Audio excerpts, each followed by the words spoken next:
Still connecting to audio. Yeah, Henry, you might have to. Can you hear me? Wear headphones. Yeah. Yes, now we can. Peace and y'all bless, Brother Dave. It's good to see you alive and well. No, One second, they're gonna have to do more than that to get rid of me. Have I got an echo, Dave? Peace, brothers. Peace. Peace, peace. Peace to everyone. I was noticing an echo, but I can't hear it now. But okay. Let me know then. I'll put the headphones on. Yeah, it's interesting time, shall we say? Most certainly. Good to see you, Brother Dave, as well as Brother Hank. Hank, I had forgotten about this. You actually caught me frying some salmon. So, yeah, I had to knock that out really quickly. But yeah, it's good to see you, brothers. Many of the people are really enjoying these sit downs with Israelites assembles. So a lot of people do look forward to these chats. I've been talking to Brother Hank, Brother Dave, about possibly one day getting some of the people to where they can participate in these chats as well. I think that would be quite interesting, especially since we have many of them coming from so many different places. And maybe they can share some of their experiences as they're walking in the truth, along with some of the things that they're seeing and experiencing where they live.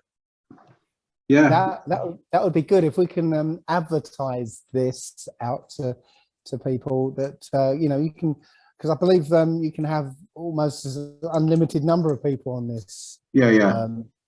So it's just about controlling.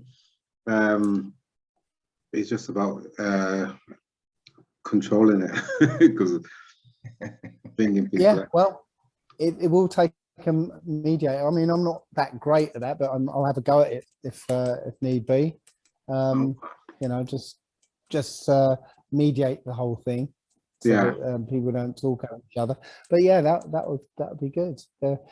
I have to say that there's this group who call themselves Moors, and they're trying to get at our people to nationalize themselves as Moors. Okay, the sad thing is that because we are struggling to find our identity as such, we fall prey to these wicked brothers who want to lead us into all these different directions. And so there's this group, they're Moors, and they have a call every weekend. And there's usually about a couple of hundred people on this call, and they hook people in with common law. So they talk about common law and say, well, we can get you out of having to pay tax. We just do this bit of paperwork and you nationalize yourself as a Moor, and you don't have to pay tax anymore. So again, that's really attractive to people. And one of my friends has actually gone through the process and now has nationalized as a Moor. And it's essentially the paperwork that he signed basically says he pledges allegiance to the Moors. Oh, really? And yeah, and when you look at it, when you actually sort of research who the Moors were, well, they are Ishmaelites, Moabites, and Edomites. Oh, and Canaanites. So it's literally, Psalm 83, believe, that says they're all taking crafty counsel against us. It's literally that lot, merged in one group, and they're trying to lure our people into their fold, as it were. So they're doing the same. They're doing what we're saying we should do from now on. They're actually doing it. They're having these huge calls of 100 people or so, and they're essentially tricking people. They're leading them into this thing. They get them to part with sometimes thousands of pounds or dollars, and they're now pledging allegiance to our enemies. Wow. Well, you know what's I mean, our people trying to get together on one accord is a good thing if it's positive. But I don't see how. I mean, certainly we've tried many get-togethers before under many different umbrellas in the many nations of our captivity, and as far as I can tell, they have all failed. So with the many different, there's a lot of confusion going on. I was listening to a brother yesterday. His presentation was excellent, pertaining to the house of Israel, what we've gone through, et cetera, et cetera. But then, like right at the end of the video, and all this good information and truthful information that he has presented was all good to the point, and then he jumps in the New Testament and started reading from that. So it seems to be, get them in one thing and then spin it to something else, or there's something to where they will use a certain subject matter to kind of gather our people together, gain their interest, draw them in, and then it flips to some kind of astrology, mythology, or some type of something that's just dealing with some type of witchcraft of some kind, it appears, you know what I mean? So metaphysics or something of that sort. So a lot of these things we have done before, we have tried before, and it has not delivered us out of the mess that we're in. So I would hope that our people are beginning to see that many of what they're being given or being dealt, we have had these hands before. It has profited us for nothing. So we have to start reconsidering some of these many hook, lines, and sinkers that we have fallen for, that has got us in, and then all of a sudden it turned out to be something other than what we thought it was. Yeah. I'm finding that's really annoying that you get into somebody's presentation and right at the end it goes off into JC. It's like, oh no. You think they do it on purpose? They just using like a bait to draw people in? Then they don't realize what they're actually doing. Brother Dave, I've got one of the brothers at my channel sent me a link about something that he wanted myself to look at, and he wants you to look at as well. Now, after the after the first 30 seconds of this thing, they're actually referencing Luke and Mark and all of this in the first 30 seconds. And right then, I'm like, I can't stomach any more of this. So I text the brother, very good brother, older brother. I text him, I said, look, I've got into the first 30 seconds of this thing, and they're referencing the New Testament. You already know I don't, subscribe to this, but what I will do, I will send it to Brother Dave. That way he may analyze it, and he may be able to get past some of it to get to whatever it is you're trying to get me to see. But I know certainly that the New Testament is false. It has not served us well at all. So when someone is trying to use the New Testament to make a point, unless they're going to make a point that these men and these words are contrary to the Most High's laws, statutes, judgments, and precepts, then I really don't look any further into it. So pretty much I cut that video off, and I will certainly shoot you the link. That way you may take a look at it. But as for Hank, speaking about do they know, I think in some cases it's just being willfully ignorant. They just don't know. In some cases, or in many cases for that matter, it's hard to get some money unless you bring that JC angle in, because that is the angle that they use by which to extract money out of the people. If you're going to speak strictly that the Most High's temple, the Levites were there, they wore specific garbs, you had to be of the sons of Aaron, and when the tithe was given, it was given only in one place, and this is the place that the Most High chose, and there was never money. So if we start speaking strictly based on the Creator's law, then a man can't possibly infiltrate himself into asking you for any money. And so therefore, once you put that JC factor in there, that's the only window that can be utilized to get money from the people, to fleece them for their funds. Okay, well, I see it a bit slightly differently, because again, it's a spiritual war we're talking about. It's not really about money, because what you described earlier, right, is the same methodology as controlled opposition. Yeah, so they can't the only way they can control the opposition is to lead it themselves. So what they do is they give you 80% truth to wrap it around 20% of, you know, lies, essentially. Yeah. So people will swallow those lies because it's wrapped in truth. And that's what religions do. That's the whole thing about religions. All the three main Abrahamic religions have taken the Hebrew scriptures, placed their own book on top, and you know that's the 80% of truth. That's the Hebrew scriptures, and their special source, which is the lies that lead people off, and that's it. You know, they're using the same formula to lead people, you know, away from, you know, the laws of Moses. And it's interesting. Unfortunately, I brought the wrong computer with me today. I found a document. It was an old book from the 1700s, and it was referencing the 1500s, referencing the Inquisition. I think it was called The History of the Inquisition, and it was talking about how to recognize the Jews, okay, you know, as being ripe for the Inquisition.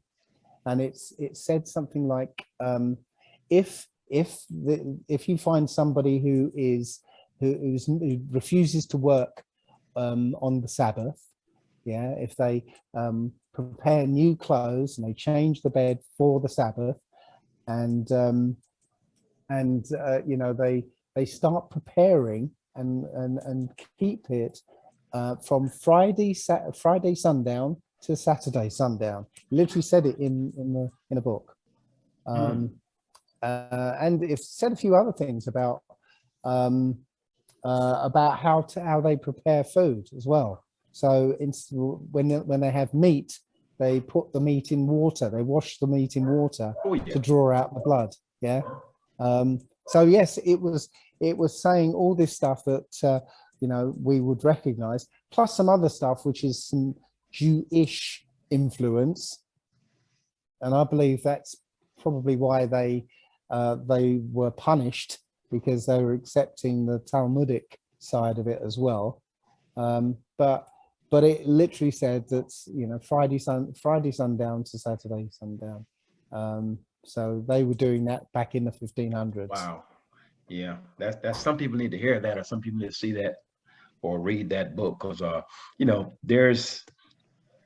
I don't know about you guys, but I'm seeing to where I do believe, based on what I'm seeing, because I'm moving a very small, tight space here, based on what I'm seeing on the internet, as I look at some of these guys' videos at their followers and some of the content they're pushing, I believe right about now, there's not too many Israelites running around in America that has not heard that they are Israel. This stuff it's growing. It's growing. I think a lot of people are actually moving towards the Most High in His righteousness. I want to say since the pandemic, a lot of people have left the church and have not gone back. So therefore, these pastors, there's a bit of a shortfall in the coffers, because many of the people have not returned. So they've got to get creative, even if it means turning somewhat to try to teach the law while still incorporating the JC madness in order to maintain a livelihood. So it's the deception is everywhere, but I do feel that the vast majority of our people, though they may not totally embrace it, at least they have heard of the Most High's law, statutes, judgments, precepts, that they have heard that they are Israel, and they have heard that Christianity is idolatry and it is false. Now, whether they accept that or not is a totally different matter altogether. Yeah. Well, there's a channel that I try and watch. Because they're idolaters and stuff, but they talk about some interesting topics. Okay, and what I'm finding is that they're having to work harder and harder in order to insert JC into it. Okay, they will go to the lengths of picking out a New Testament scripture what scripture? A New Testament passage, because it's not scripture, a New Testament passage where an Old Testament one would do better. Instead of going to the Old Testament and using that, they have to use one from the New Testament just to incorporate it in somehow. Yeah, but it should be obvious to anybody who's watching what's going on in the world that it's Old Testament prophecy that's coming to pass, not New Testament. Yeah. In fact, the only way the New Testament's getting any airplay as such is that the powers that be are desperately trying to bring in New Testament themes into the world. So the whole, you can't buy or sell without the mark. Well, that's obviously the cashless system. And that it's not the Most High that's bringing this in. It's this bloodline that's trying their best to force it in. So it should be obvious. Because a lot of people, things what's happening today, a lot of people refer, it says it in the New Testament, this is what happened, the one world currency, whatever it says in the New Testament, they're referring to that. That's what's happening now. But they don't realize who's written the New Testament. That's what they want things to happen. Yes, roadmap. As far as I'm concerned, it's their roadmap to what they want to have happen in the world, and the Old Testament is what the Most High says is going to happen. So for me, I'll go with what the Most High says. Yeah, but that's just me. Yeah, there's no choice in the matter. I think, no, I don't think, I know. It has to be proven. We have to bear witness, and a witness certainly sees. So it's going to be made plain to all of us, whether you're a believer or non-believer, exactly which way is the right way to go, because we will have to bear witness to this. Also, we must experience it as well, whether it be painful or not. And a lot of our people right now are in a state of confusion. There's many things going on here. I know certainly many of the people have been working away from home are now currently in the office. They're trying to bring them back to being at home. Many of the people who have been laid off or had been working from home, once they were asked to come back to the office, many of them had refused to do so. We have many buildings that were rented by corporate offices. Those buildings are now vacant. Many of the people that had jobs, either they got laid off during the pandemic, or if they weren't laid off altogether, they quit. So many people are no longer working. They're demanding more wages. There's a drastic increase in the gas prices here, as well as the cost of living. It's much more expensive to do your grocery shopping nowadays. Your rent has gone up, your power bills have gone up, and certainly we're anticipating that during this winter time it will be extremely harsh as far as the increase in the power bills. So everything is going up except the wages. And so therefore we're seeing those who have been comfortable in times past not so comfortable anymore. And they're beginning to experience some of the hardships that we have always endured. So it's going to get interesting to see exactly how people act when there's a fight for resources that's life-changing and life-preserving. When the water gets scarce and the food gets scarce, I think you're going to see some primal behavior. And I'm thinking this is not too far to come. So we'll see.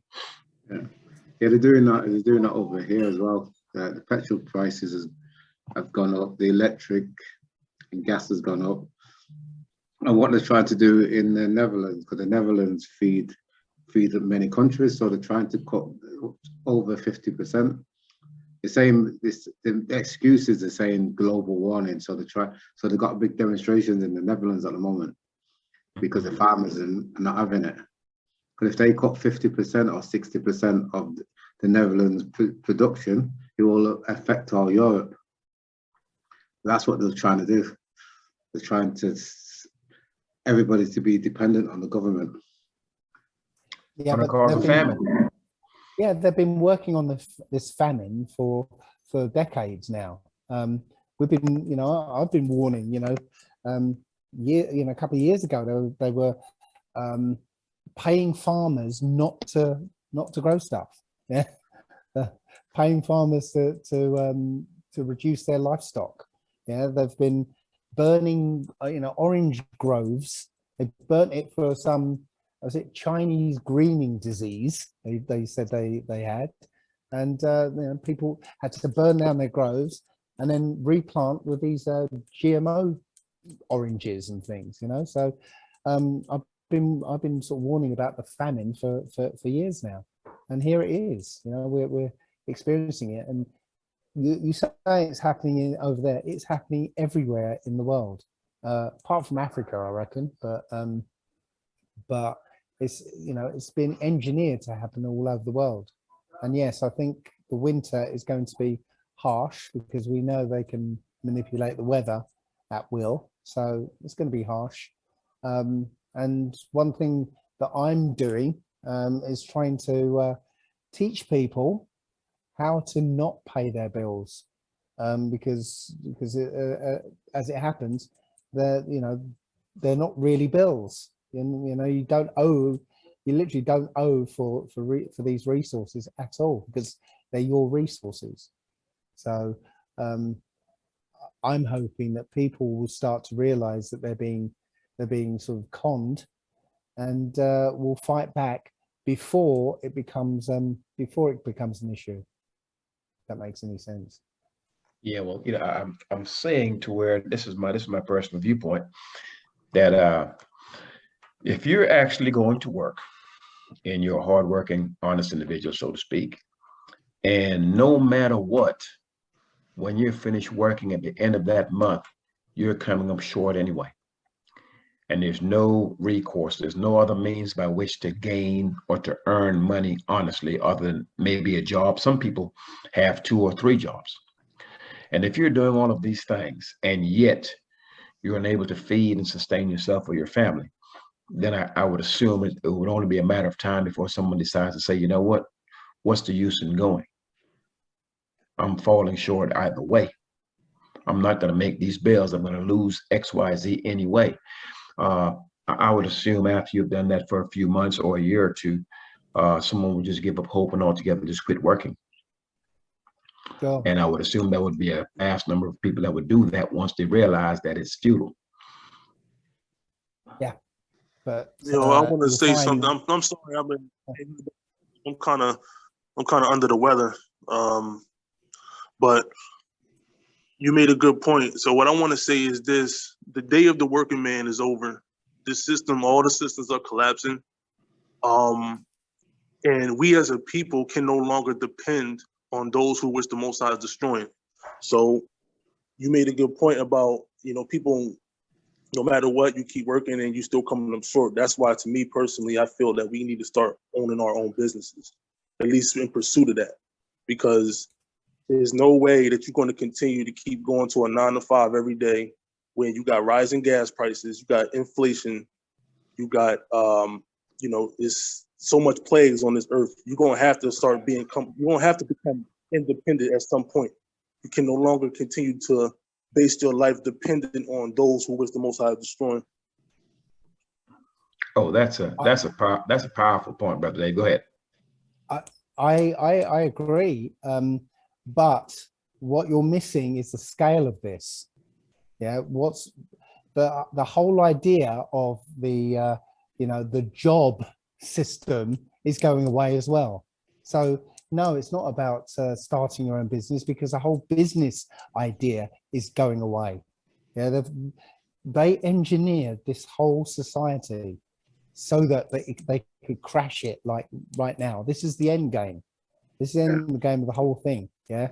So you're right, though, that we have to be independent of this system, because the system's been taken away so that we have no choice but to accept their great reset and all the things that go with it. And that great reset, again, is targeting us specifically, That if we don't take their jab and take their technology into our bodies, they're going to, you know, essentially herd us into mega cities, separate us all out, and then dispose of us in an orderly way. That's the plan, essentially. But yeah, you're right. We have to be independent of their system. Well, that's what I'm saying. In order to become independent, you have to start your own businesses, if I'm not mistaken. Because if you're not starting your own businesses, then how are you gonna find means to make income? You know, and I think that we as a people need to come together and start supporting each other's businesses. Because like I said, you can't depend on your enemies forever. We're gonna have to start in that mindset to where we can start, you know, supporting each other's businesses and depending on each other. I mean, we basically are one of the many nations, the biggest nation that depends on our resources from our enemies. That's our only source, you know, and in order to become independent, we're gonna have to start doing something that shows that we're independent. And then to me, that's starting our own business.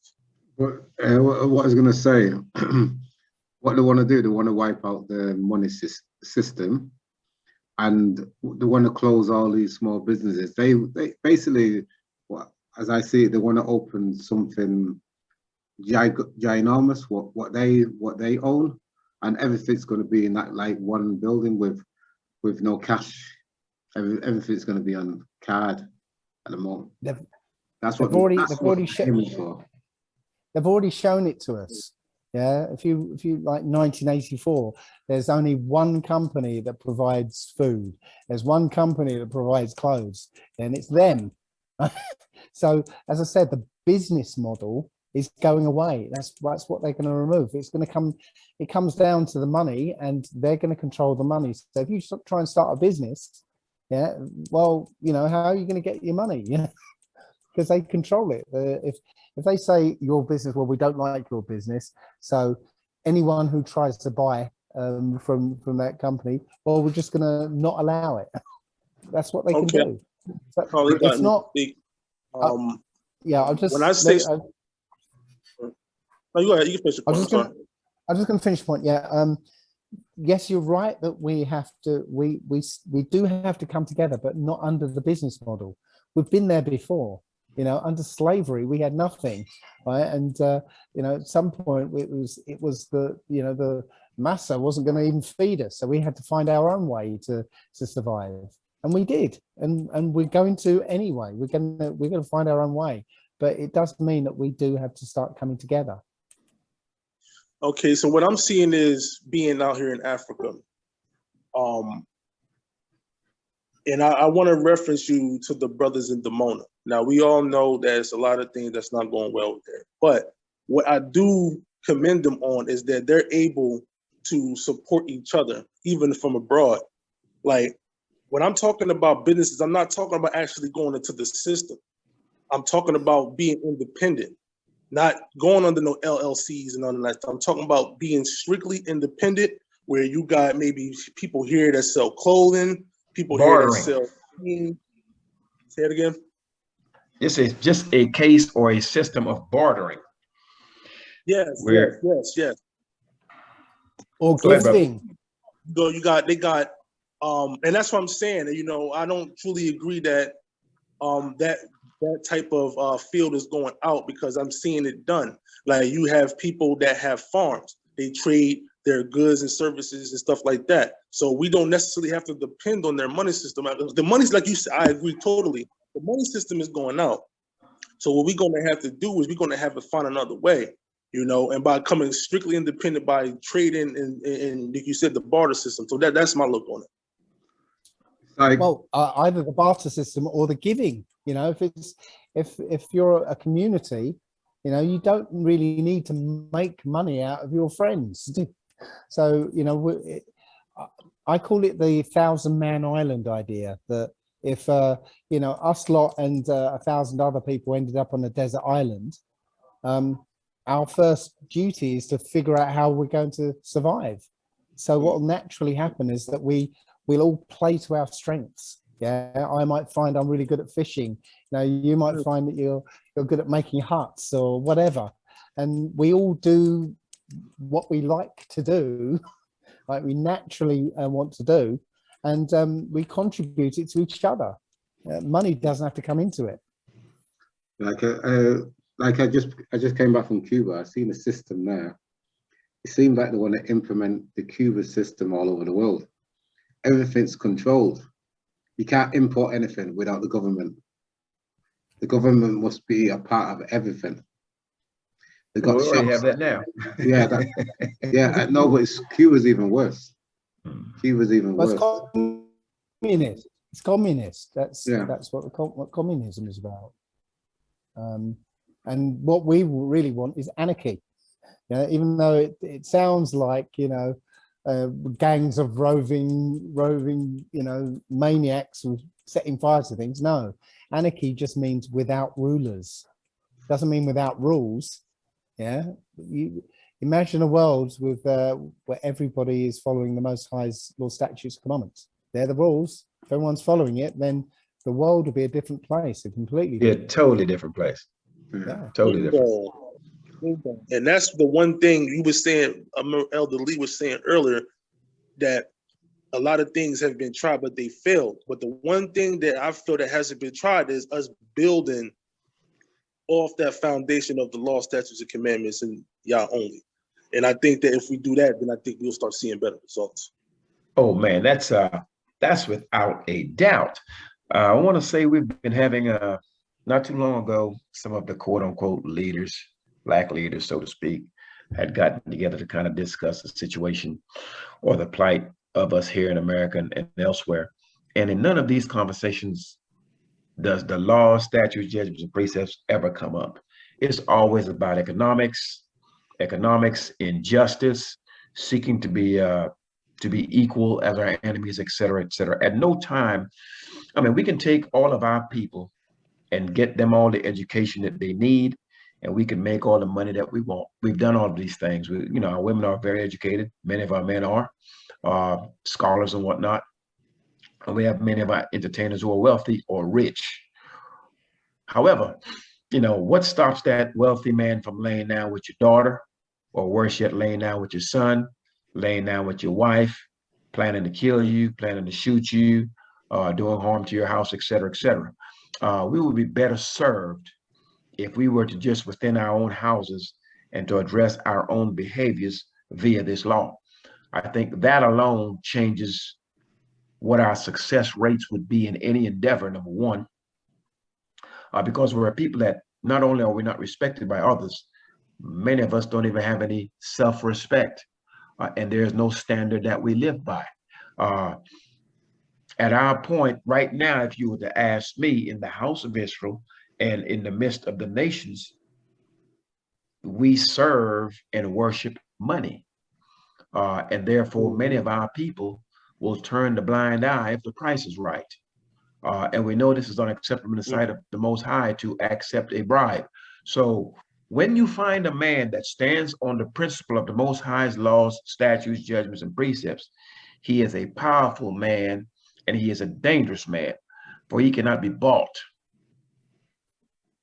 And these are some of the things that our people are not accustomed to.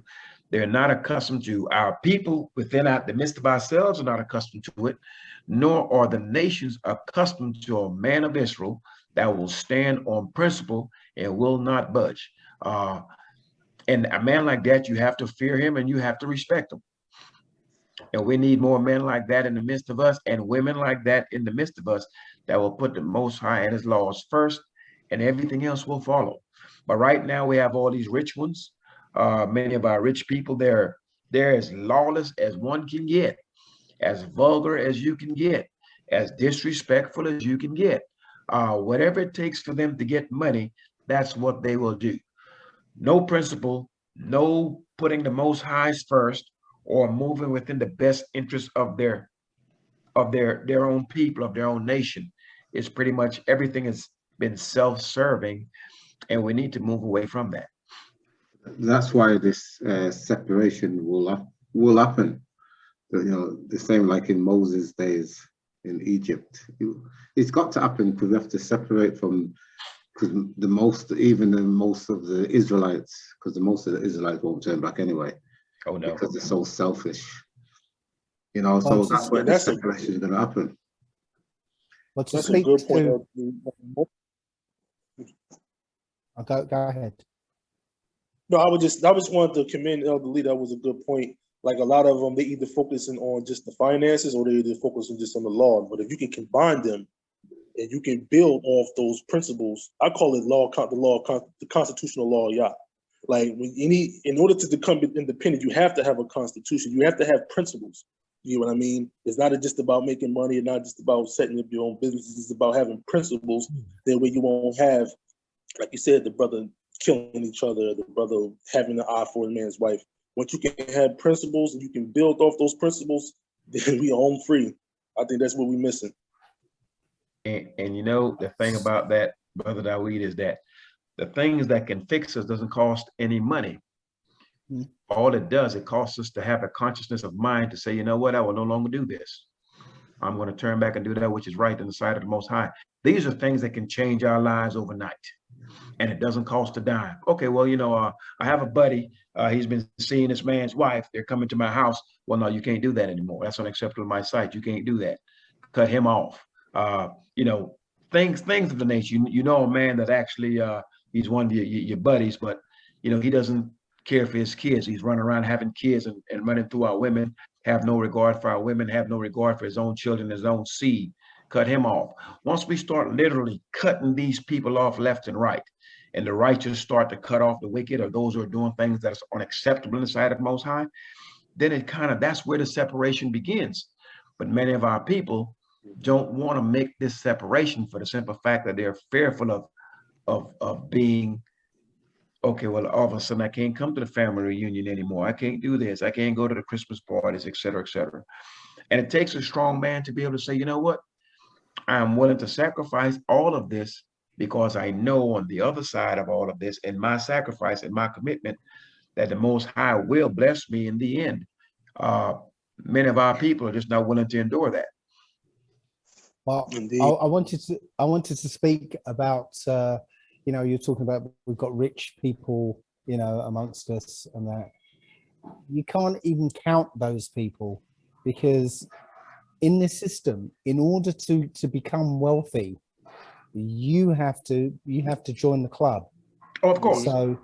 So one, you know, all of them, you know, our brothers and sisters who've actually made it in the system, they've compromised themselves.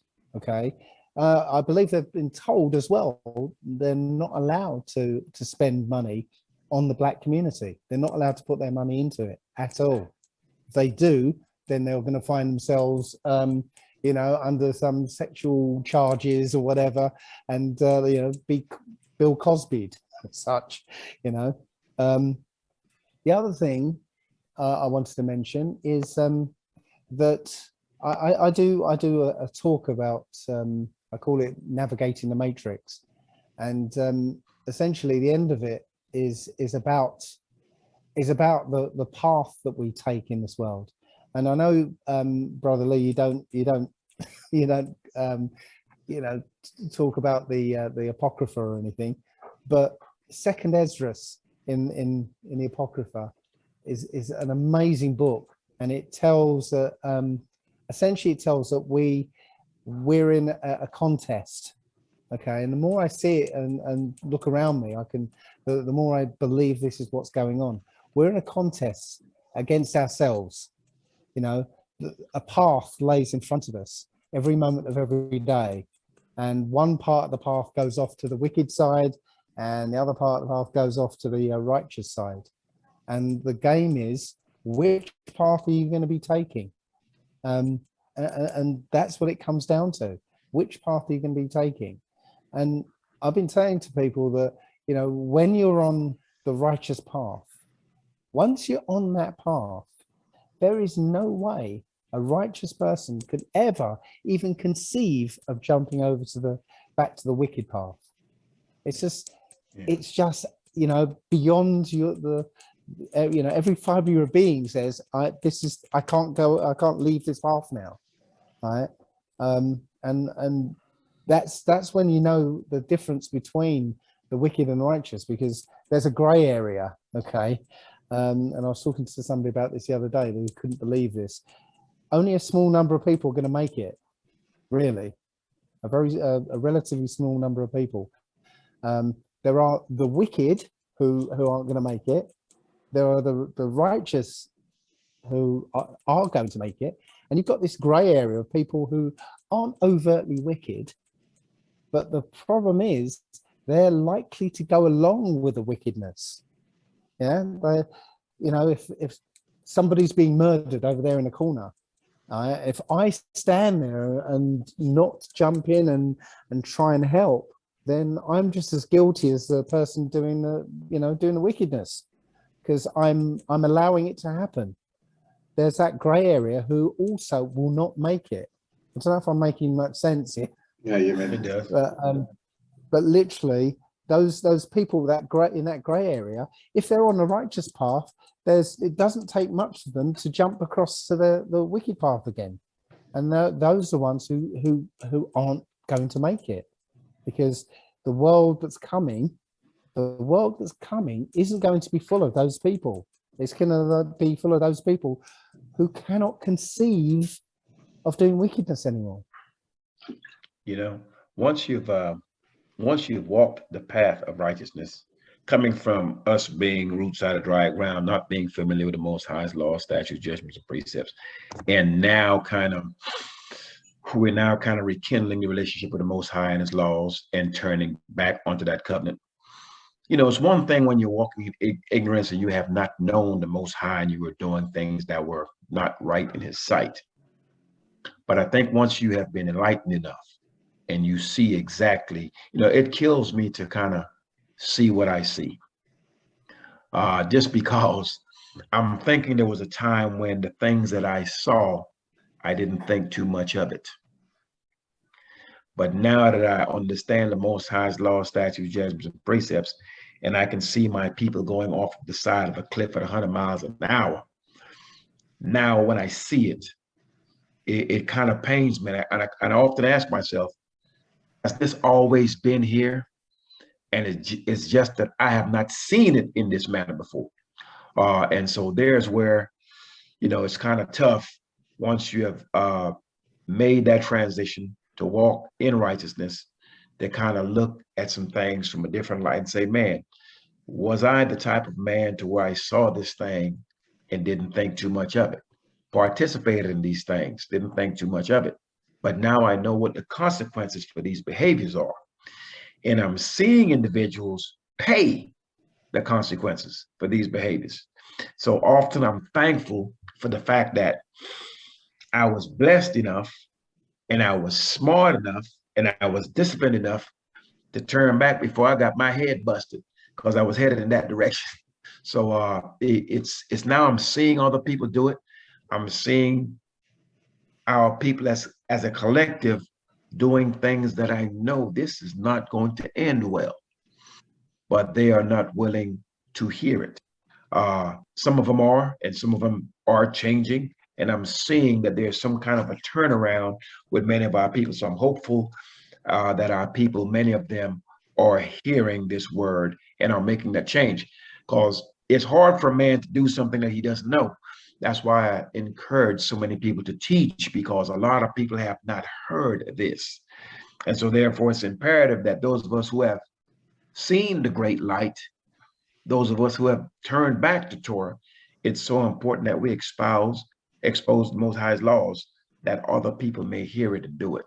That's key. Now, as it pertains to our people who are wealthy, who are playing ball, it's always been my understanding that when I see a man of our people sitting at a table of our enemies, he has been carefully vetted, and our enemies know clearly that he will not poison the food, meaning he's on board with their ideology or whatever goals that they have set.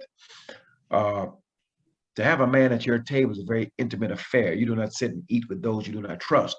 So therefore, when you see these corporate executives, etc., that are sitting in the midst of our enemies, we know clearly that these men or women are enemies unto themselves, they're enemies unto us and our people as a whole. So we're to be mindful of these things when we see these men, because chances are they've been carefully vetted and they won't poison the food. It's funny you should say that.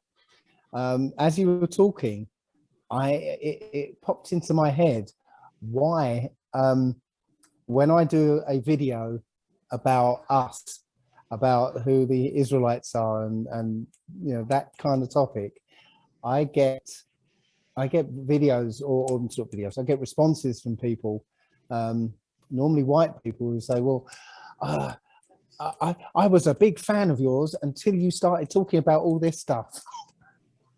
And it's kind of like what you were just saying, that perhaps I'd been in their mind, I'd been vetted and seen as safe, but then all of a sudden I've come out of all this stuff and now I'm not safe anymore. That's, you know, that's the kind of, as soon as you were talking about that, I thought, that's probably what it is. You know, I was one of those safe N words. Yeah, you know, I'll tell you something about that whole safe idea. I have found, you know, and many of us may have experienced something similar to this. Here's an example. Let's say someone is stealing from you for a year. You own a shop or a store or something like that, and someone is stealing from you for a year. You've got your eyes on them, you see your money's coming up short. This person is going to be cordial to you. Thank you for the job that you've offered him. What a great opportunity to tell you what a great guy you are, et cetera, et cetera. You know, he's been stealing from you for over a year, but during that time frame, he's the nicest person to you and wants to extend his gratitude for all that you've done for him, et cetera. But the minute you sit him down and say, look, I've been watching you for over a year and we have come up short over the past year with XYZ amount of money. Here you are on this camera stealing on this date, this date, this date, this date, and this date. Now you'll find that person that has been so gracious to you and been so kind to you, that's what you're thinking, they become extremely upset with the fact that you have actually dared to bring before their face that they are doing you harm. See, our enemies don't mind hurting you when they don't know it is, when you don't know it is them that's doing it. Mm-hmm. So once you decide to out them, hey, look, I understand clearly who I am. I understand clearly who you are. This is what you're doing to me. And I can see it clearly. And I want you to know that I know. All of a sudden, that's a problem. They want to be able to hurt you without you knowing that it's them doing it. And the minute you decide to make it plain that I clearly understand the dynamic at work here, all of a sudden they are upset because you will no longer allow them to victimize you. And that's where the problem sits. You've just discovered, not discovered, you've just described, you know, the British system here. Because they want to be able to discriminate against you without you knowing that they're discriminating against you, you know. And that's the trick, and that's the game that's been played all over the world, actually. That, you know, they're doing this against you, but they don't want you to know that they're doing it against you. Yeah, it's plausible deniability. That's and upset at you for being brave enough to bring forth their unrighteousness before their face. And many of them, when this is brought before their face, they have no shame. You would figure if you identify a man as a thief and tell him that he has stolen from you, that he would seek remorse, that he would apologize, that he would tend to want to give some form of restitution. But this is the problem with our enemies. Our enemies are quick to say, you know what? Okay, you got me. I stole XYZ amount of money from you over the past year, yeah, blah, blah, blah. But they want to justify, but you're like this and you do this and da, da, da, da. They want to justify what they have done, knowing that's incorrect. And what they refuse to do, they refuse to pay any form of restitution for any wrong that they have done. They will seek restitution out of everyone else. But once their unrighteousness has been brought before their face, they often refuse to apologize. And if they do apologize, it's an empty one, because behind that, there is never any restitution as it pertains to our people. They want to just say, I'm sorry, and keep going. And meanwhile, if anyone ever does them harm, they want to extract something out of them beyond words. Let me ask a question. that Sorry, real quick, real quick.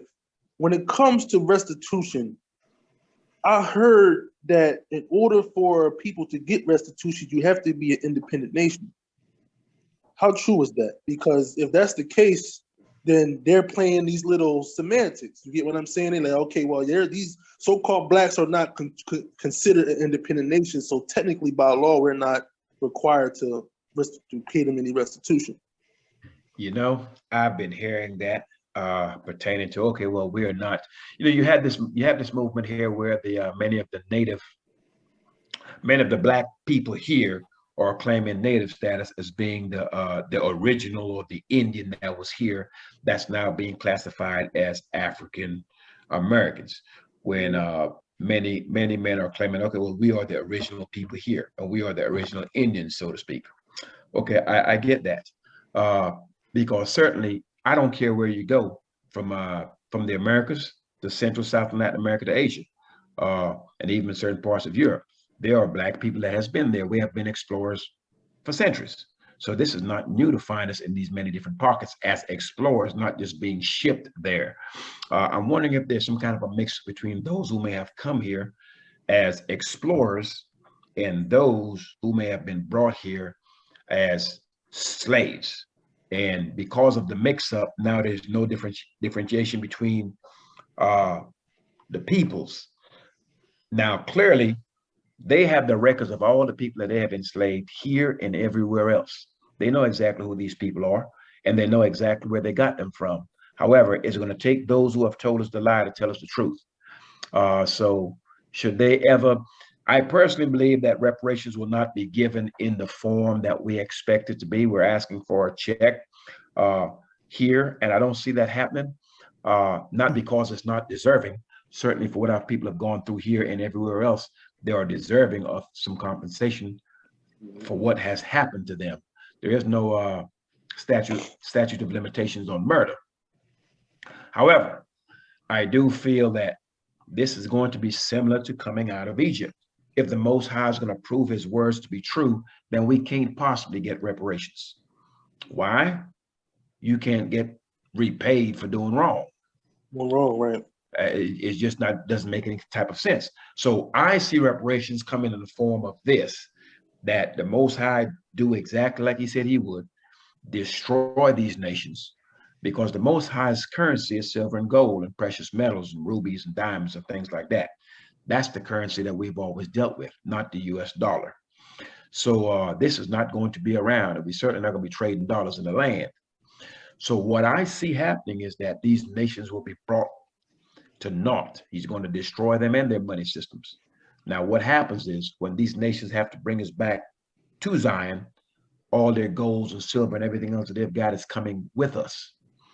And that is going to be used to offer up as a peace offering to the Most High, because all of their gains have been ill-gotten on our backs anyway. All the golds that they have stored up wherever they've got it, it technically is ours. And so they're going to bring that back with us. And in that sense, we're going to get reparations. But I don't see us getting reparations in the lands of our captivity, because the Most High is simply going to destroy it. I was saying earlier that maybe we're never going to actually get reparations, right? Because the book basically just says that we leave these countries with great substance. There was a news story just a couple of weeks ago that Uganda found $12.8 trillion worth of gold. Huh? Maybe the great substance doesn't come. Sorry. No, you good. I was saying the first thing they did was they hired the Chinese to mine it for them. They hired private Chinese private companies to mine it. Now, if you find that much gold, how will you do that yourself? Now you control the whole market, but they gave it to the foreigners. Yeah. Well, yeah, sorry.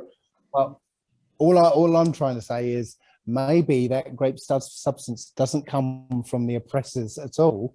Maybe, if $12.8 trillion worth of gold can sit there in this world where if there's a sniff of gold, every country is going to be jumping on it.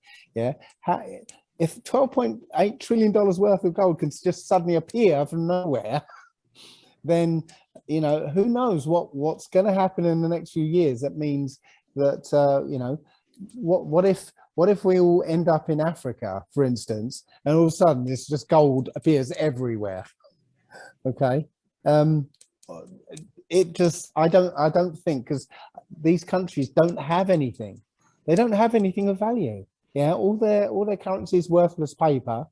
There's no, you know, the gold's been spirited off somewhere. You know, their products don't last very long.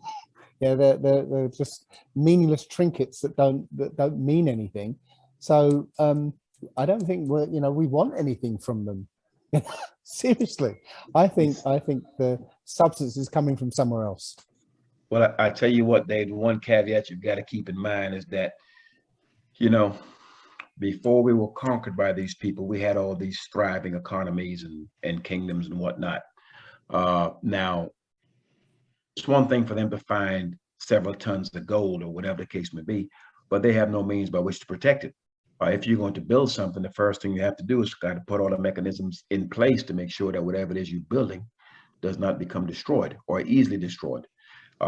Protective mechanism needs to be in place first. So these nations, though they may have gold and whatever the case may be, it doesn't stop the European from coming in there and doing what he has always done. So that's where we have to have some form of protection. These African nations do not have nuclear weapons, will not be allowed to have nuclear weapons or nuclear manufacturing factories or gun factories and things alike for that fear. So what we have to now ask ourselves, who is going to protect us and how? For in these many nations, the African doesn't have any protection in his land. The minerals that's beneath his feet in the ground, he's unable to mine it in many cases, to export it or do anything with it.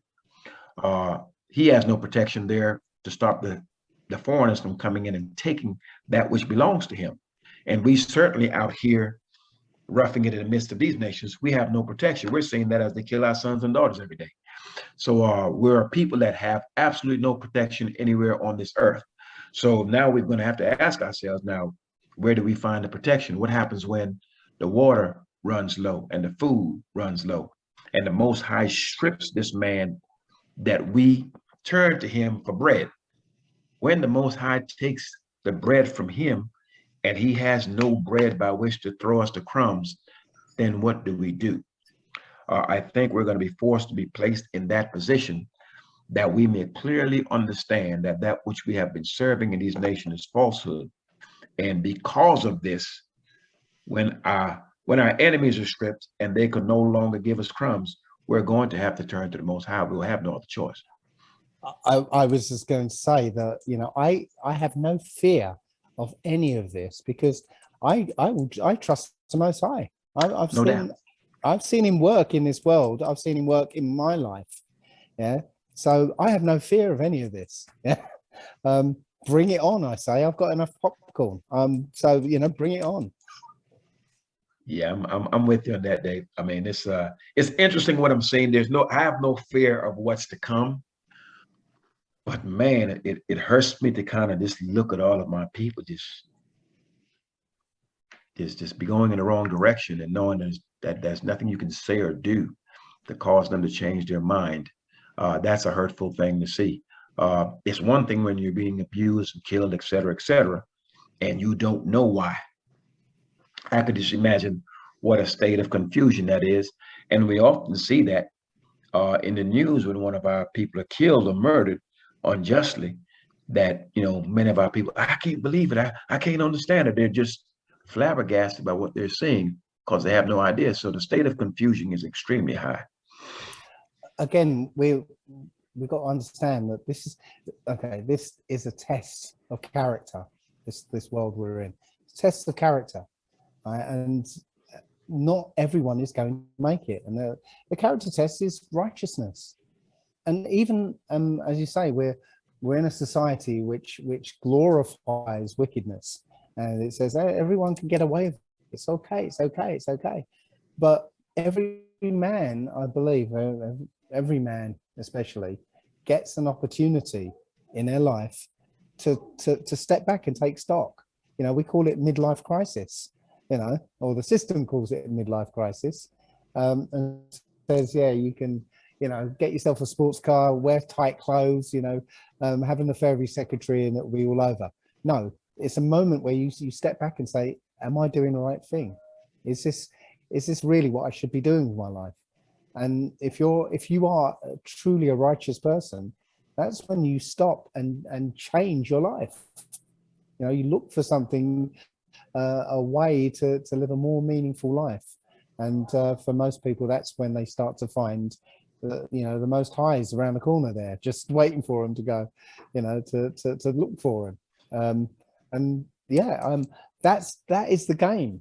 If you're not a righteous person, as I said, you're not a righteous person, and I say the spectrum is quite wide, right? Because just going along with evil makes you a wicked person. Most certainly. There's a Stanley Milgram's test. I don't know if you've heard of it. Haven't. Stanley Milgram test. No, I haven't heard of it. that. Okay, so the Stanley Milgram test, you might recognize it when I describe it. The test is a guy comes in, or two people come in to this room, and on the table is this machine with lots of switches on it. And one person is going to be the learner, and one person is going to be the teacher. And the thing is that the teacher, right, is the one who's going to be teaching. He's the one who's the subject. He doesn't know that he's a subject. He thinks the learner is the subject, but the learner is somebody who's in on it. So the learner goes into another room, is wired up to this machine, and you know, the teacher has got to ask him questions. And if he gets it wrong, the teacher is going to be giving him an electric shock. Right? So he starts right at the low end of the machine. Halfway up the machine is a fatal shock, and at the end of the machine is like way past a fatal shock. And the only other thing in the room is an authority figure, somebody in a white coat, who will just prompt him and say, no, you have to carry on. It's part of the experiment. And so under those conditions, most people will go all the way to the end. Yeah, even if the person in the other room is screaming and shouting, let me out of here, it hurts, I don't want to do this anymore, they will go all the way to the end. There is only a very few number of people who will go, you know what, I can't do this. So it's not just those who will willfully, you know, do wickedness. It's those who will go along with wickedness, who haven't got that fortitude to say, no, I will not be wicked. Yeah. That's why I see it anyway. Yeah, we've got some work to do, but at the same time, we've got to do our part as far as bringing this to the people's awareness, that they may be able to correlate what the book is saying and what they're actually seeing. That way they're understanding that they must bear witness to what's going on, because a lot of what we're seeing right now, you know, I've often said that sometimes a man may see a thing, but he has no idea what it is he's looking at. And so therefore, as we sit down and have these talks, and there are others who are teaching the Most High's laws, statutes, judgments, and precepts and espousing them, it at least allows those of us who are confused, who have never thought Most High's laws, statutes, judgments, and precepts, were never exposed to it, at least it kind of kills the confusion of having them understand why it is that what they're seeing is taking place. And it doesn't matter where you go or where you look. If our people are there, the plight is the same. And that can be quite confusing to someone who has no idea why this is happening. Because if you don't understand why it's happening, then therefore you have no idea of how to stop it. Now, we've implemented all types of measures to stop what we're bearing witness to. And none of these measures have worked. We've tried the legislation route, we've tried the protest route, we've tried armed violence route, we've tried the praying route, and everything else. But once again, if you're praying, who are you praying to? So all of these things that we have tried has failed. No man And they shall save have you. to fail. They have to fail because the Most High said clearly, hey, look, the extension of my mercy is this law. And you return unto this law, and I will grant you peace. I will grant you peace in these nations. Not only that, I will also extract you out of these nations and bring you back onto the land that I promised unto your forefathers. Anything besides this will not work. And so therefore we have to understand when we look and see, okay, we've marched and we're still marching for the same things. We've petitioned for legislation. We're still petitioning for legislation on the same things. We've been praying for the same things. And no matter where we live, we have not been delivered from this plight that we've been in. And so therefore now we must consider, now the thing is that you said it, Dave, that a man comes to a point where he wants to or has to make a decision on what is wicked and what is righteous. What I find is that many of our men, we will begin to see the errors of our ways, but it's normally after we've been given a 20-year jail sentence, or after we have become so old that we're almost useless or unimportant at that time. So that's why for me, I'm thankful that I've found the Most High and turned to his laws, statutes, judgments, and precepts while I was still a relatively young person, rather than being so old or have been given a 20-year or 30-year sentence or have been diagnosed with some type of fatal disease. And all of a sudden, because I'm about to die, or because I've just gotten a 30-year sentence, oh, now I'm going to turn to the Most High because I have no choice.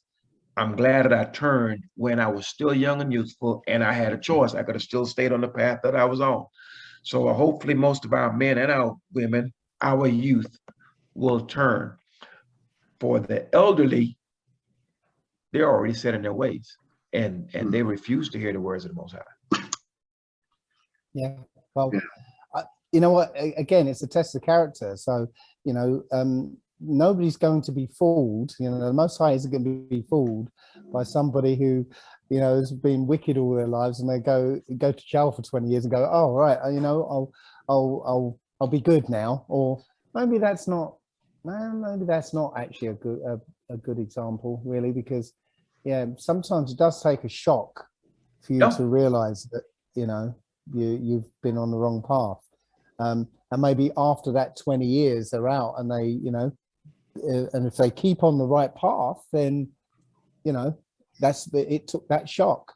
But those people who say, you know, we get a disease and they're going to die, and then say, you know, okay, now I'm going to turn to the Most High. Well, that's a bit transparent. Yeah, their heart isn't in it. They're doing it for a reason. You know, the test of character isn't going to be fooled by that. That's the way I see it, anyway. Yeah, it's like I see a lot of these religions, Christianity, Islam.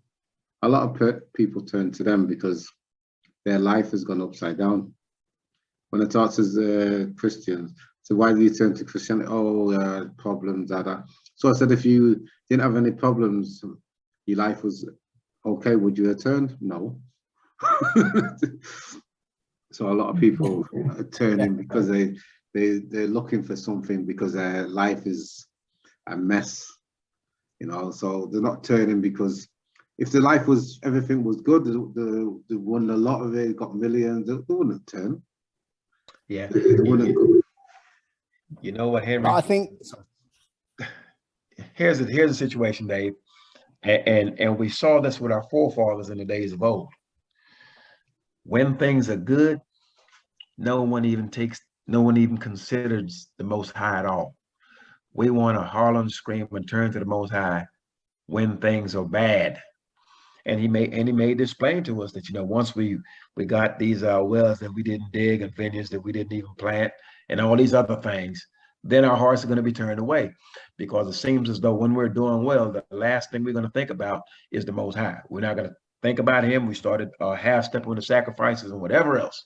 But when things get bad, all of a sudden, you know, we screaming for the Most High. But at that point, you know, he doesn't want to hear you, because when he was blessing you and protecting you and giving you peace, you didn't consider him, his ways, his laws, statutes, judgments, or precepts.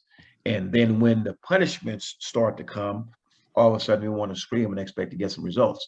So yeah, it sometimes it takes that to humble a man, to remind him that the things that he has and whatever it is that he may have achieved was not his own doing, so to speak. Yeah, and I agree. I mean, I personally, I had a good job in the system.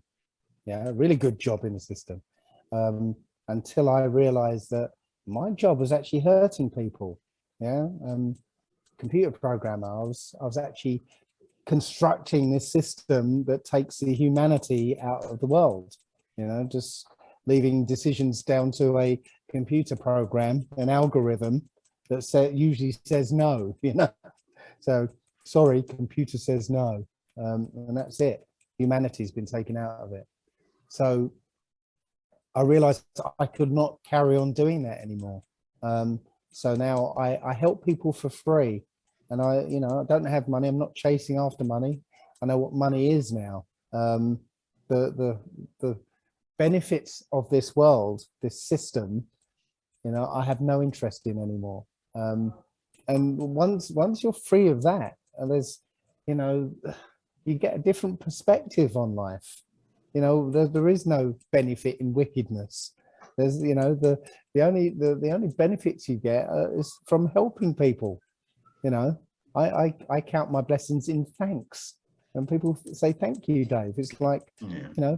That's a blessing, that I've been able to help somebody. But as you say, there's lots of our people who haven't found that mindset yet. And you're also right that we do have a responsibility as almost like watchmen on the wall, that we do have to we can't just be all sorts of righteous and self-righteous, yeah, I'm on the right path. No, we've got to be actively trying to help our brothers and sisters also get on the path, as watchmen on the wall. If we don't do that and our people go keep on the wicked path, then it's kind of down to us. Yeah, we're gonna get a recompense for that. Now, Dave, you made a good point. It seems as though you have been granted that which the Most High said He would grant unto the righteous, and that is peace. Therefore, you're not really chasing after money and the other things that really keep this system going. Now, do you realize I was telling a gentleman the other day? I said, look, the most dangerous man to an employer is a man that don't need his job, right? So when that's why a lot of employers, especially when they're dealing with their managers and their management, they were like a man that's married and a man that has children. They know he's going to come to work. And the most dangerous thing to any employer is a man that doesn't need their job. So once we get to the point where, okay, we're going to move within the Most High's laws, statutes, judgments, precepts, and we're going to separate ourselves from the system, and we are no longer dependent upon that system. We're leaning upon the Most High. As we reconcile ourselves onto the Most High, He reconciled us back onto each other. Now we're moving as a family. Now we're moving as a nation. That then makes us pray to our enemies. And therefore, our only protection will be the Most High, because we can't call on Zambia or South Africa or Nigeria, anyone else to come help us. And certainly the European powers are not going to speak on our behalf, nor will anyone else. So therefore, as we separate ourselves from our enemies, and we no longer make ourselves a cog in the wheel by which they're able to get rich, then all of a sudden, they're going to turn their guns towards us. And when that does happen, there's no one for us to call upon except the Most High. And that's going to be very interesting, because, we were told not to be fearful no matter how many weapons they've got and no matter how many numbers they've got, and that we will stand firm in the Most High and He will deliver us from these people. That is a powerful feeling, just to think of that, to know, well, yeah, these folks have all these guns, et cetera, et cetera. If I'm walking this law, they can't touch me. And then as you start to do it, and the Most High starts to prove to you that this is indeed true, it's amazing. I can't, it's hard for me to explain that in words, what that feels like. It's something that everyone, Israelites, have to experience by turning to that law, that when they speak, to see their enemies literally sitting there like, it's a different dynamic. To stand firm and to speak in righteousness, they have no choice but to respect it. There's absolutely no other way.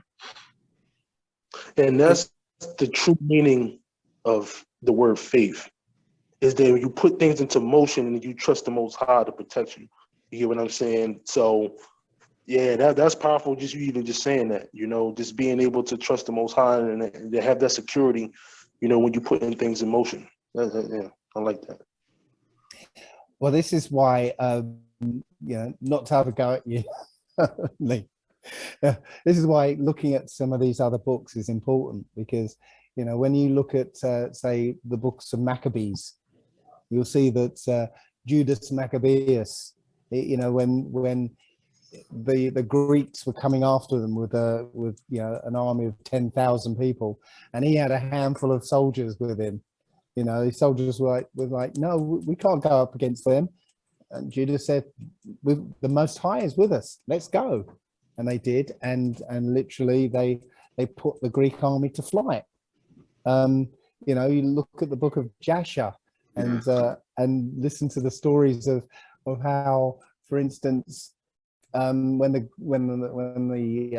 Edomites and a group of other people with an uncountable army, wanted to come against the Egyptians. Well, really, I think it was against the Israelites, but still, uncountable army against the Egyptians. The Egyptians had an army of 80,000, and they asked the Israelites, "Can you give us some soldiers?" And they gave them 120 men. That's it. And the Egyptians said, "Oh, okay, you stay back, behind in reserve, and we'll call you if we need you." So the Egyptians went after this army and got and essentially got beaten back, and literally the survivors were running away, and they arrived at the Israelites' camp, and they said, "They're coming, go and fight them." So this 120 Israelites put this uncountable army to flight, and then they attacked they killed all the Egyptian soldiers for running away. These stories tell you that the Israelites would constantly call on the Most High, and the Most High would prosper them. So that's why I say those books are important, because especially Jasher, when you read that book, you'll see why we're so feared. We were so feared in the ancient world. I put it on I got on the channel Vengeance of the fighting. If you listen to that, it's like Dave said, it's like War of the Worlds. You get so many. He said that they're fighting people it's like sand of the seashore, and there's only a few Israelites.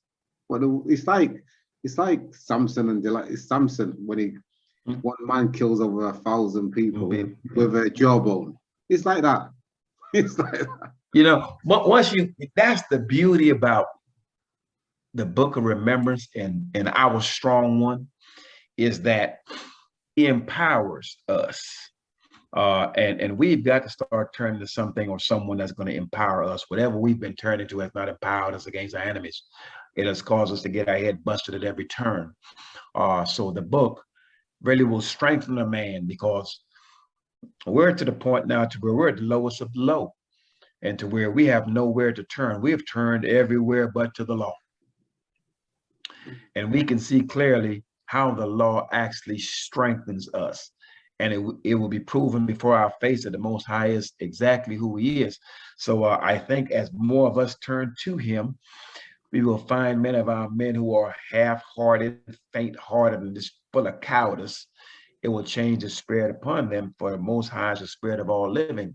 So therefore, anyone that's brought against us is the Most High that has brought them against us, And if we are walking in his laws, statutes, judgments, and precepts, he will certainly allow us to overcome them. For it is his spirit that's within the adversary and also within us. So it all makes sense. But many of our people, we have been so stripped, we have been lied to, we've been disappointed, and everything that we have tried has failed. Now, what's amazing to me is that we're willing to retry failed practices. Now, are we willing to turn to something that we have not turned to in recent times? That is the test that I'm looking for right now, because we're willing to go march and do all these other things and complain and cry. We've tried all of these methods before. They have failed. We're still marching for the same exact thing, trying to get the same legislation passed for the same thing, trying to get the same respect and some form of equity in the midst of these nations. And we've been doing this from the beginning of these nations, and it has failed. So we must turn to the Most High, and hopefully our people are willing to do that which is right. But it's hard to do that which is right when you've been doing wrong for so long. All right, I gotta get out of here. I got some things to take care of. So it was definitely a good time. Appreciate y'all, and to be continued. Okay, Peace and y'all bless, brother. God bless people. Yes. Take care, Dawid. I can attest personally to some of this as well, because as I said, after I stopped chasing money, what I basically did, I left my life in the hands of the Most High. You know, I don't know how I was didn't know how I was gonna survive. You know, helping people for free, that means like, oh, you know, how am I going to make a living? Right. Well, I left it to the Most High. And you know, the original plan for me was to work for three months, you know, put some money together, and then not work for 6 months. And then, you know, from what I've learned from there, go back into work for 3 months and try and stretch it to 9 months. So, you know, and so on. So I implemented that plan, and, you know, worked for 3 months, started not to work for 6 months. And so far it's been something like 9 years. Really? Yes. That's awesome. And just recently, okay, I live in a motorhome, okay, out in the middle of nowhere, and just recently, because I've been having to be in that motorhome for 2 years now, it got riddled with black mold, and so so much so it nearly killed me, and I couldn't live in that motorhome anymore. Is that why you were coughing the last time? Yes. They really, wow. Still, it's still affecting me to an extent, but not so much now. Okay. But I knew I had to replace the motorhome, right? And so I was standing in the motorhome thinking, okay, what do I want to replace it? And I looked around and thought, well, I actually love this motorhome, even though it's really rare and you don't find them anywhere. I love this motorhome. I want this, but better.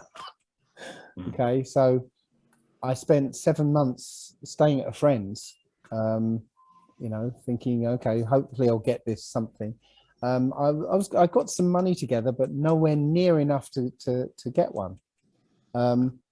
So somebody gave me a nice donation, just not huge, but a nice one. I thought, I'm going to check, you know, I'll just go onto eBay and see if I can see anything.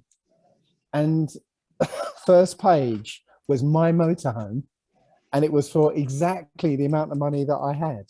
That's amazing. That's amazing. All these people were bidding on it, and somehow I managed to get it. And literally, it's literally my motorhome, the same model, same make, same year, but everything that I didn't like about my old one has been fixed on this new one. Yeah, blessed be the name of Yah. That's a blessing right there. Absolutely. Yeah, I've left my life in the hands of the Most High, and He's never let me down. And that's a great testimony. And I think the reason why we have so much confusion in the midst of the people is because everyone has one.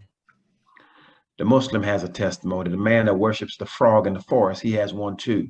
So does the Christian and everyone else. And so does the Hebrew Israelite who serve the Most High and walk in his law, statute, judgment, precepts. But it's going to have to be made plain exactly who is right.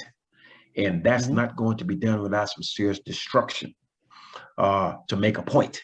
So yeah, because everyone has a testimony of some sort, whether it be the Christian, the Hindu, the Muslim, or the Hebrew Israelite who walks in the law, and the Jew and whomever else. So it's going to have to be made plain exactly who is who and what's what. And I know when that point is made, it's only going to be made with devastation. There's no other way.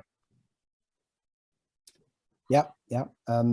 And Henry knows that I'm pretty. My view is that there is going to be some devastation, especially unfortunately where you live. You know, everyone is actually a lot of the brothers right now. Many of our people here don't have passports, so now there's been this big push for everyone to get their passport, have it at the ready. Many, not just the House of Israel, many of the House of Israel have actually gained petition for our citizenship in Ghana and Nigeria and some of these other places. And many of the Europeans already have dual citizenship from these other places because their parents are from there. To renounce one's U.S. citizenship has been increased 400, is either 400 or 4,000%, something of that, something ridiculous. I want to say it's 4,000%, is what it now costs for you to renounce your U.S. citizenship. So they're trying to put a lock on the individuals because when you leave here and give up your citizenship, they can no longer tax you. And so therefore, you're hurting the nation, you're hurting the corporation, you're hurting the company. You're nothing but an employee for a huge company. So if the employees of a company were to just to vacate the premises and never return, there's no GDP, the whole nation collapses from a financial perspective. So they're doing what they can to ensure that that does not happen. I've really taken to heart the video that you've made, Dave, pertaining to the X going across the nation. I don't know if that's going to happen. I've encouraged those at my channel say, look, at least look at this thing. If it does happen, you at least have had XYZ amount of time to prepare if it does happen. If it don't, keep it moving and still be vigilant. But I don't know what the hurricane season is going to bring, and I haven't seen any tornadoes or anything really bad just yet.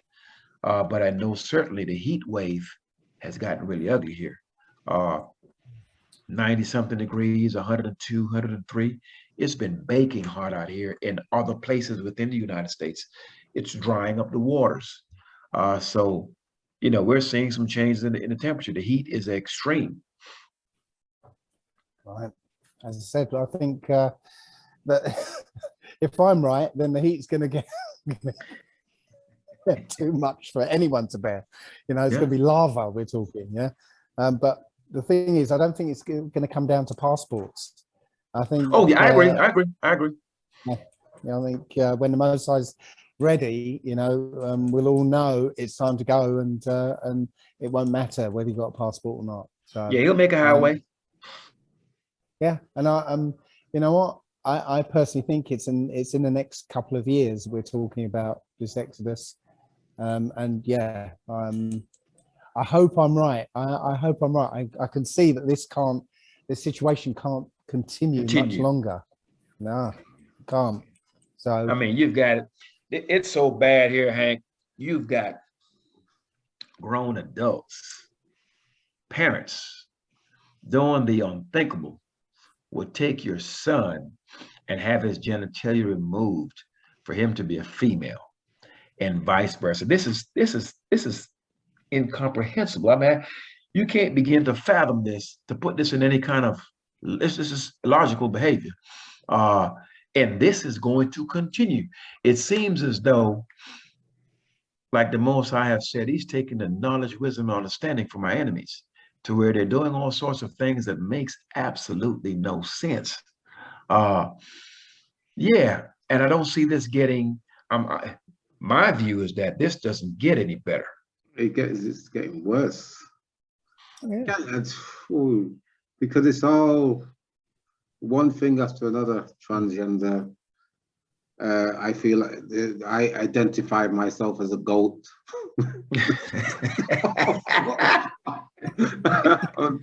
Yeah. You know what? You know what I'm wondering, man? I'm wondering how long will it be before they identify themselves, or I'm a black man. I identify myself as a Negro or whatever the case I may think be. there's one. And you know what I mean? I heard something like that. One woman says she identifies herself as a black person, even though she was white. See, now that's the kind of madness, you know, that's crazy. I'm figuring that if you're going to identify yourself as a man and you're a woman, it won't be long before you start having transracial people.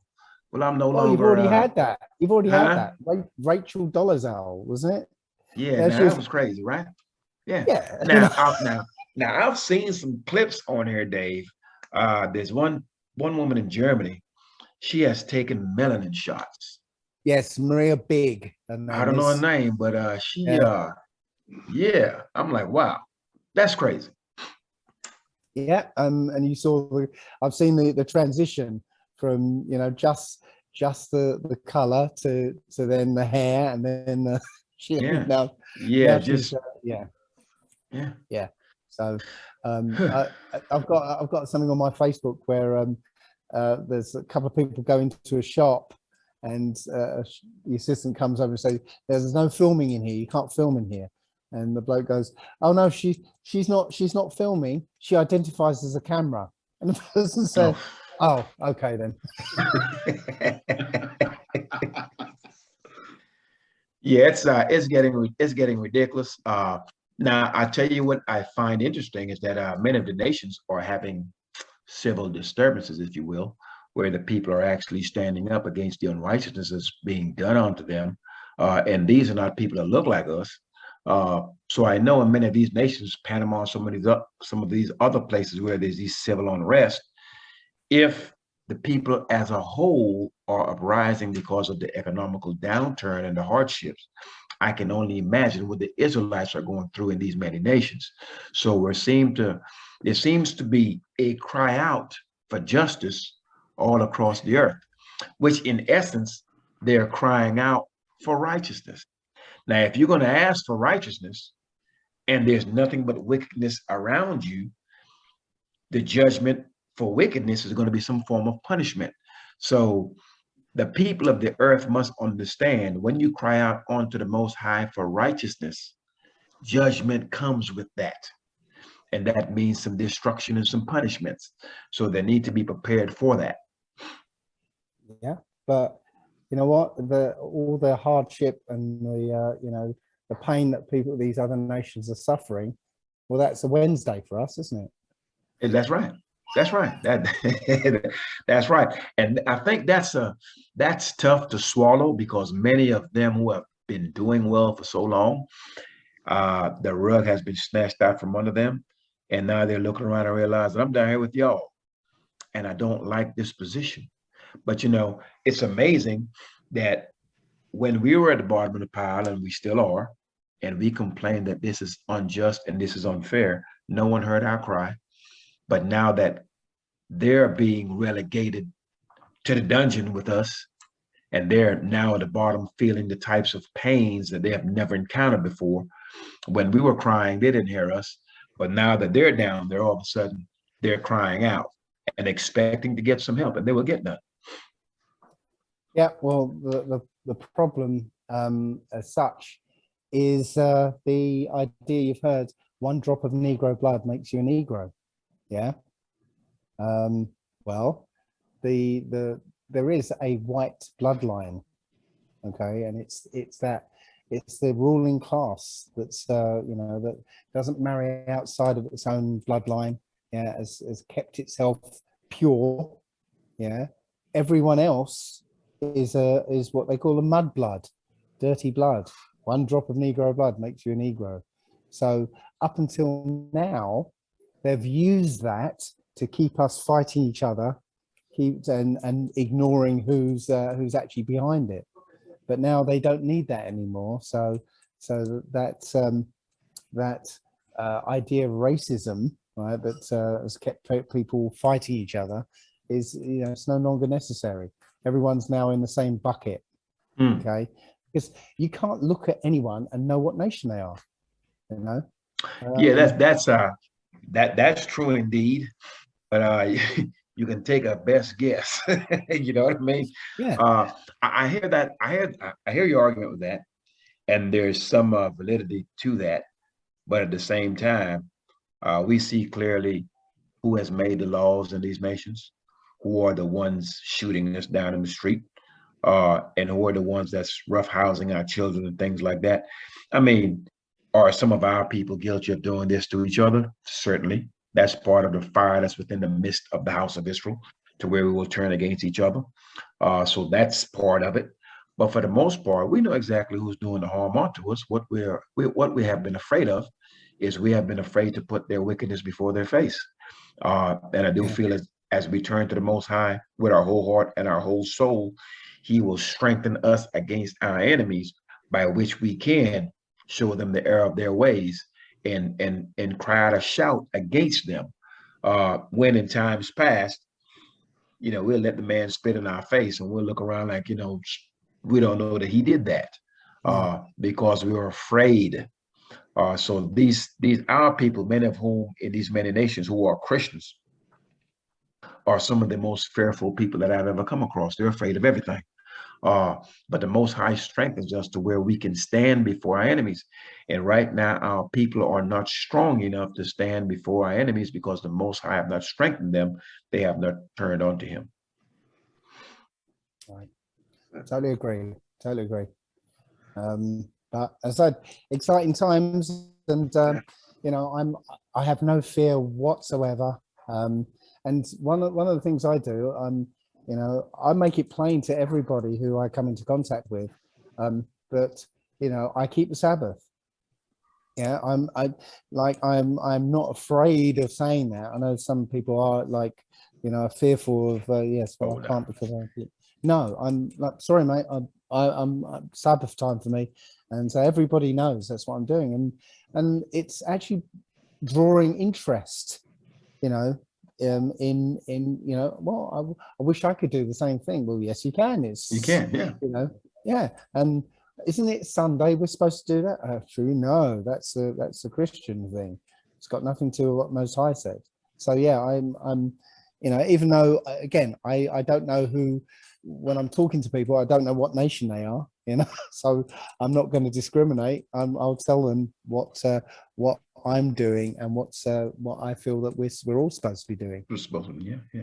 I mean, anyone that knows me knows clearly that I keep the Sabbath day, and that's everyone.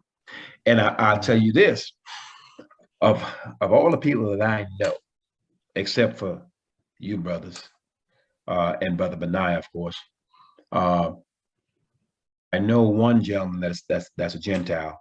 Him and his house keeps the Sabbath, and he lives here in my city. Outside of that, there's very few people that you can just point out of a crowd and say, hey, do you know of anyone that keeps the Sabbath? And chances are will be zero for them, for the most part. So that's the set apart people, to where there will be few. Of all the people that you have met and you have known, Brother Dave, I guarantee you're probably one of 2 or 3 people that they know. You probably know, I'm certain you know thousands of people, or have come across them, or that may know of you. And very few people that they know personally that can say, I keep the Sabbath, or I observe the statutes, laws, judgments, and precepts of the Creator. Very few people do that. Very few. Great. So I know a few people who say they do, but yeah, and we know there are only going to be a few at this time. Hopefully there'll be more, and as more people wake up to, you know, who the Most High is. Yeah, but exclusive. It's an exclusive club, but at the same time, yeah, to wake up, someone has got to shake you. So I'm thinking that shakeup is going to be all the hardships that's to come, to where there is no out, there is no escape, there is no help. You're going to have your backs against the wall, because every time we've been given an out, we go back to doing what we normally do. And so, Yeah. therefore, if this is the last call, then there will be no escape hatches left. Yep. And I've got my Sabbath card here. But I'm in the club. Yeah, Sabbath card. Yeah, I keep the Sabbath and all the other holy days that I can. I mean, some people, there's this big dust up about, oh, the Sabbath is not supposed to be on this day. I mean, there's a gentleman on my channel that actually has sent me a calendar. Dave, I'm going to send it to you so you can take a look at it. But for right now, I'm comfortable with what I'm doing, and I will take a look into some of these other things later on. But we all have to go with our convictions and what we have learned and what makes sense to us. And as we grow, then we can make the changes that are necessary, whether it be subtle or drastic. But whether one believes or not, I do feel as though we all will bear witness to the Most High's words. And if you're on the wrong side of the track, there will be no I'll fix it later. I think we've been given ample time to prepare. And that's the importance of us being the messengers, that we get the message out. That way the people cannot say, hey, man, no one told me, I didn't know, I've never heard of this. And that sits squarely on our shoulders. Well, I actually decided, because it's very confusing. Lots of people say, oh no, you look at the moon and calculate this and all this. And I thought, well, okay, I don't know. So I decided to do some research. And what I found were things like book references by the Romans, who said the Romans who were attacking Jerusalem, they were saying, we found that the Israelites do not work on our day of Saturn. So they were saying that on their Saturday, the Israelites don't work. So every Saturday they would start, attacking the walls, because they know that the Israelites weren't going to do anything. So that's just tiny little bits of evidence to say, well, maybe it is Saturday, and other people have say things like, but they've changed the calendar. Well, yes, they did change the calendar, but they didn't change the day count. Yeah. And imagine how difficult it is if the whole world knows that every 7 days it's, and then you look at all these languages. Virtually something like 200 languages. The word for Saturday is Sabbath. Yeah, it's amazing. So and the Most High changes not. So there will be continuity, and there will be some consistency in His word, especially His holy days and His feast days. It can't be being switched around. So I think we're on the right track. Matter of fact, I'm certain that we're on the right track. How do I know this? I can see it manifest in my life, and the things that I do and the people that's around me. And certainly this word has changed many, many lives individually, as well as those of families. And I hear and get that feedback from the people that are at my channel, most of whom I have never met.